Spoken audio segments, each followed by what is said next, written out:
Yo, what's going on? It's Julian Rodriguez, aka Juice Manji, aka Big Lechuga.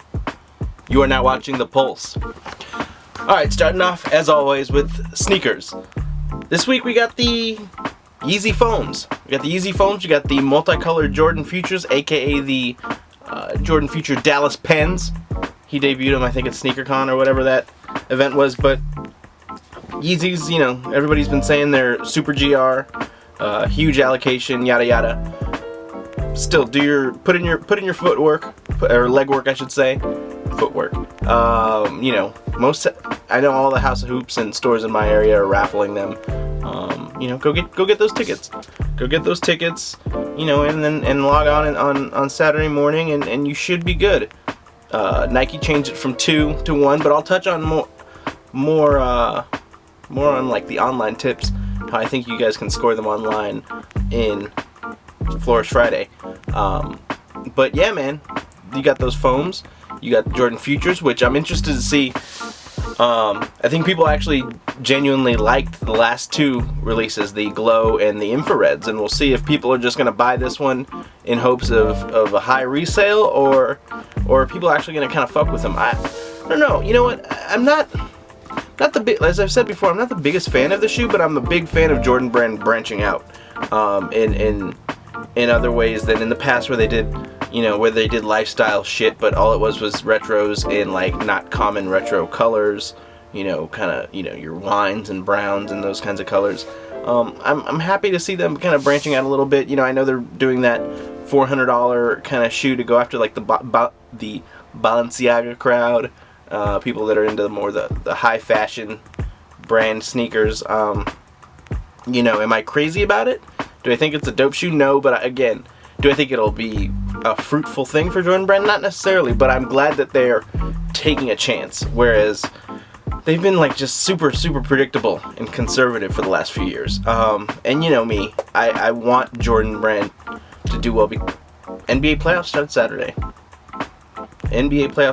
So I'm gonna go through the bracket and pick my results, and then pick who I think the eventual champs will be, and we'll revisit this. Obviously, if I'm wrong in a round, we'll revisit each round, but I want to pick a NBA champion right now. All right, start out west. We got Spurs and Mavericks. I'm gonna go Spurs in a tough 5-game series, mostly close games. Spurs will blow the Mavericks out once, but I think there will be a couple games where the Mavericks could have won, but the Spurs will squeak it out 5 games to 1. And we got Rockets, Blazers. I'm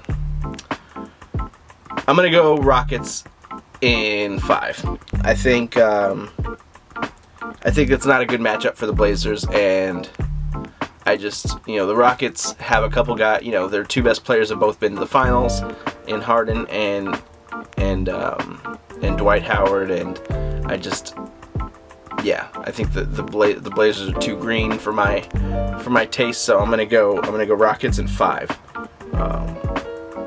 Thunder and Memphis.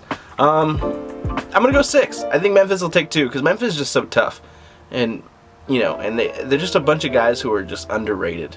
Your Marc Gasol, your Zach Randolph, and most of all, Mike Conley. So I'm gonna go Memphis taking 2, but Oklahoma strong 6-game series win.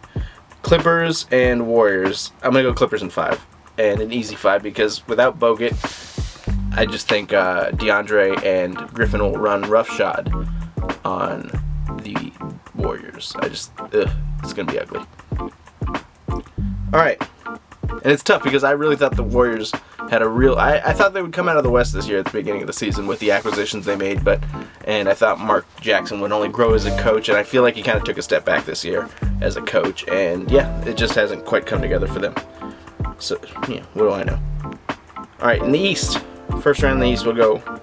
Actually, let me go to the second round. So now we got Spurs Rockets. Spurs in 6. It's not the Rockets. The Rockets need another year to really fuck with the Spurs. Maybe the Spurs next year. The Spurs are a little bit older, obviously, and the Rockets have another year of experience playing together. But I just don't see them. The only team that I think could beat the Spurs in the West is OKC, and then we got OKC and the Clippers in the second round. Now this one, I'm going to go 7 games, and I'm going to go the Clippers. As much as it kills me to say this, but I think the Clippers will take OKC in 7, winning Game 7. I'm going to go 6 because I don't see them. I don't know if I can see them winning Game 7 in Oklahoma City, but I kind of see them winning the series. I think, I think this is the year that Blake Griffin takes that step in the playoffs and kind of puts the team on his back a little bit. And then that sets us up for a Spurs-Clippers final, and I think the Spurs are going back to the NBA Finals. I'm going to say Spurs in 6. I think the Clippers front court, Timmy is just going to go to work on DeAndre, and I think there isn't a better playoff point guard in my opinion than Tony Parker. He dominates. His scoring, he can just dominate a game. Nobody's checking him. Tony Parker's a great player, man. Underrated. People don't realize he's like 30, because he's been around so long. He's been starting point guard of the Spurs since he was like 18, 19. But he's still only 30. Like, he's not. What was he, like a year or two older than Chris Paul? And all right, so we got Spurs in the finals. Moving on to the East, we have Pacers and Hawks. I'm gonna go Pacers in a sweep. I think they'll be able to get right and use. They're really gonna come out and use this as a springboard to kind of fix what's been ailing them. I don't think it will fix it, but I think that they'll easily dispatch the Hawks, who are a terrible basketball team that shouldn't be in the playoffs. But that's just the failing of the Eastern Conference. Chicago and Washington. I'm really excited for this series because I'm excited to see John Wall and Bradley Beal in a playoff series. But I'm gonna go Chicago in 6. I think just Tibbs and Noah and all that whole gang. I think they'll be ready, and I think they'll handle business.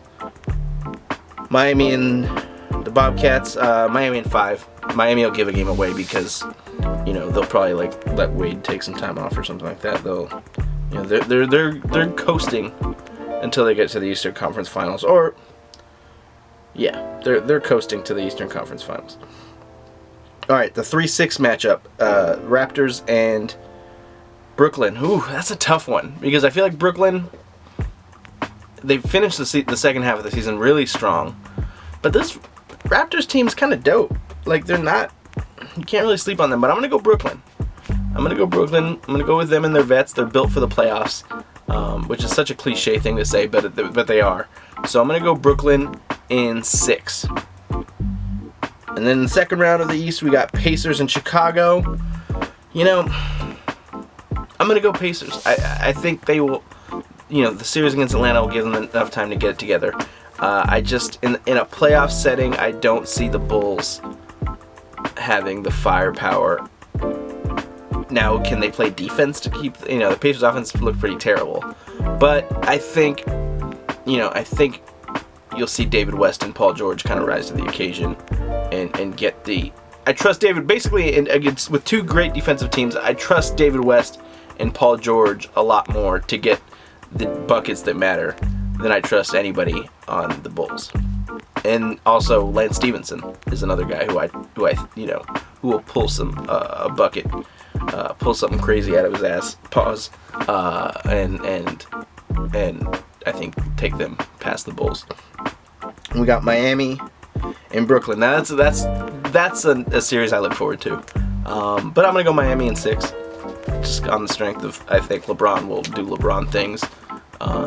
Nothing more to say than that. I just think LeBron will go Super Saiyan and fix all that ails the Heat and carry them to the Eastern Conference Finals. At which point I got to go with the Heat. My preseason pick was the Pacers, but it's hard to. It's just hard to see them. A lot doesn't seem right with the Pacers. They have a highly talented roster, which is why I still think they'll get to the Eastern Conference Finals. But that's the only reason why, because as far as chemistry and the way they've looked of late, it's just looked like a collapse. It's hard to have faith in them right now, even though they just got that win against OKC and they beat the Heat the last time they played. They haven't looked impressive. So I got, again, a rematch of last year's finals. Only this time, I think the Heat win. Three-peat. Miami Heat three-peat. I think, everybody's kind of used the idea that, you don't get to the finals 4 years in a row as a reason to pick against the Heat, but I don't know, man. LeBron. Too much LeBron is pretty much what I think. How I think it ends up. Hip hop. All right. So Coachella was last weekend. I heard Outkast was kind of whack.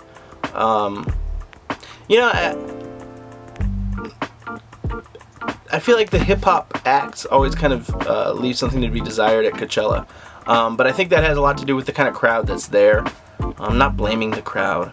I'm just saying a lot of people that go to Coachella, the only Outkast songs they know are Hey Ya and Miss Jackson and whatnot. They're not, these aren't the people who are going to appreciate the Skew It on the Barbie and Players Ball and all these songs, so these are people who do not know who the Dungeon Family is, for the most part. It's not Outkast core fans. So I think what happens is, because rappers are not, for the most part, playing instruments, the dynamic of the stage show is different, and you have people who aren't particularly rap fans, like they like rap and the kind of rappers that play these festivals, but they're just not rap crowds.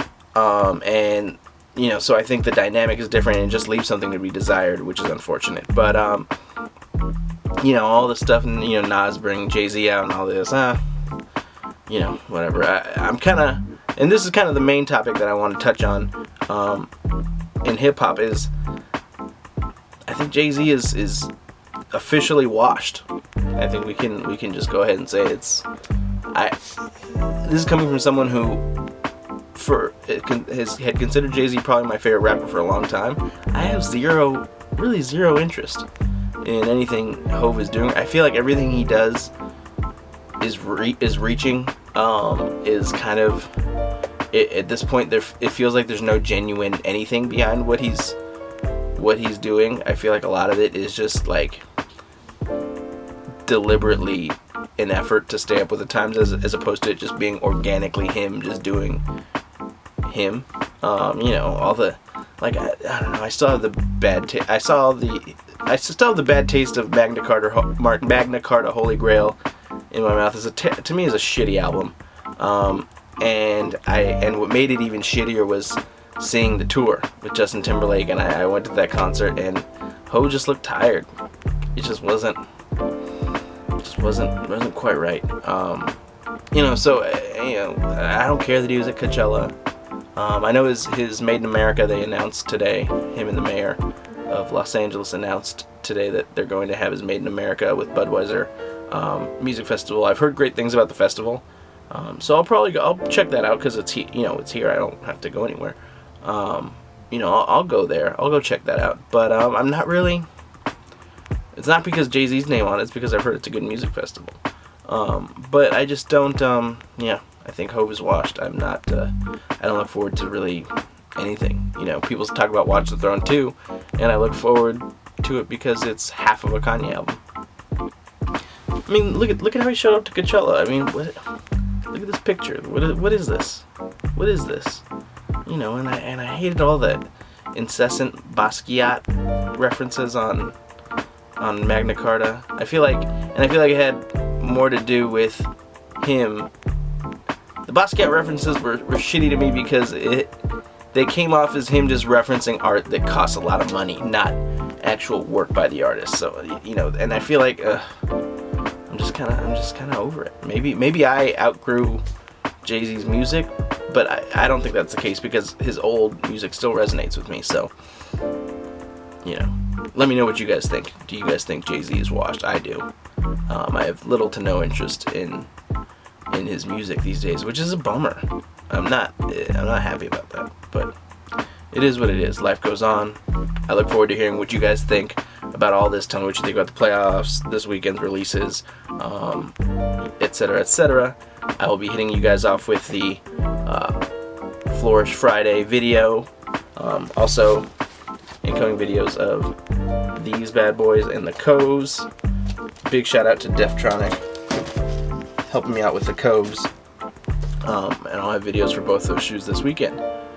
Thank you guys so much for watching. This has been The Pulse. Juice Manji, aka Big Lechuga, signing out.